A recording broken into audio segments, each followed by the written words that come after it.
फैनाय खाबु मोनदों बिनि थाखाय फरायसा आफादनि धेमाजि जिल्ला जोंनि मावथिफोर बिथांमोननिसिम आं गिबियाव आंनि गाहाम हामलायनायखौ बावबाय।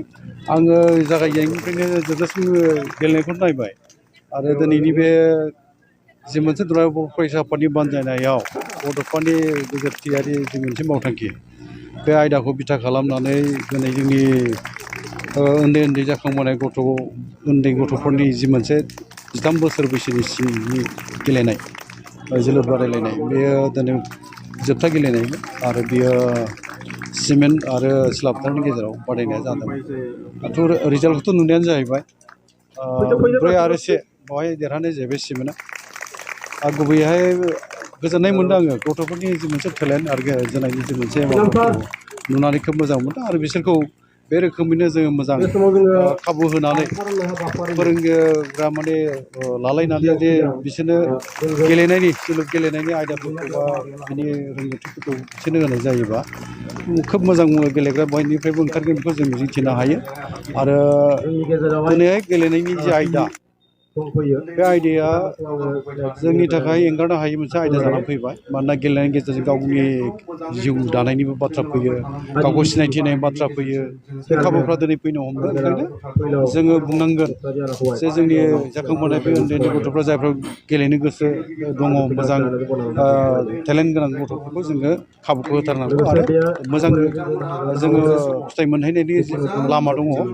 ओंखायनो आंनि खावलायनायाबो बे थागोन जोंनि माहारियारि आफादफोर बा जायफ्रा दैदेनो बा जाय सुबुंफ्रा दिनैहाय बायजो मुलुगजों सोमोन्दो लाखिनानै गेलेनायनि सोमोन्दै मोजां रोंगौथि गोनां बा मोनथिनाय दङ बिथांमोनहा सिगां मोनांगौ, दैदेननांगौ आरो जोंनि उन्दै उन्दै इयुन जोलैफोरखौहाय मोजां मोनसे केरियार दानायानो जा बा जोंनि गोग्गो देहा लाखिनायनि बाथ्रायानो जा, खालि फुटबल गेलेनायनि बाथ्रा जा, जोङो गोबां गेलेनाय आयदा दङ। मोनफ्रोमबो गेलेनाय आयदायाव जोंनि मानसिफोरखौ बोरैहाय जोङो जोंनि इयुन जोलैफोरखौ रोंहोनानै मोनसे मोजां जिउ दानायजों लोगोसे सिनायथि मोनहोनाय हारिनि गावनि बेफोरखौ हादोरनि बेफोर नोजोरजोंहाय जोंनि उन्दै उन्दै गथ'फोरखौबो जों गेलेहोनायनि फारसे थुलुंगाखांहोनांगोन बा जोङो दैदेननांगोन आरो रोंगौथिखौ मोनहोनानै साफा मोजां गेलेगिरि खालामनायाव जोंबो मदद होनांगोन।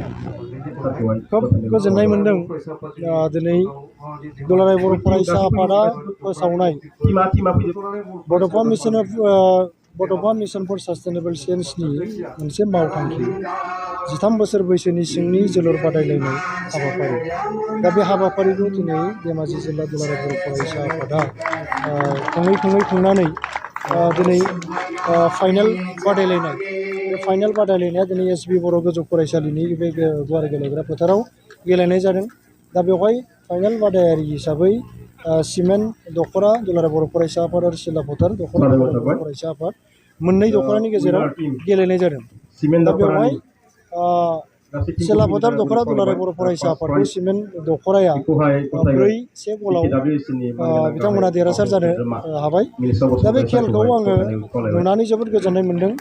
आङो बुंनांगोन दिनैनि बे खेलाव मोनसेबो आङो आनखि माने फाउल पर्यन्त जेबो नुनाय जायाखै। ओरैबायदि मोजाङै गेलेदों।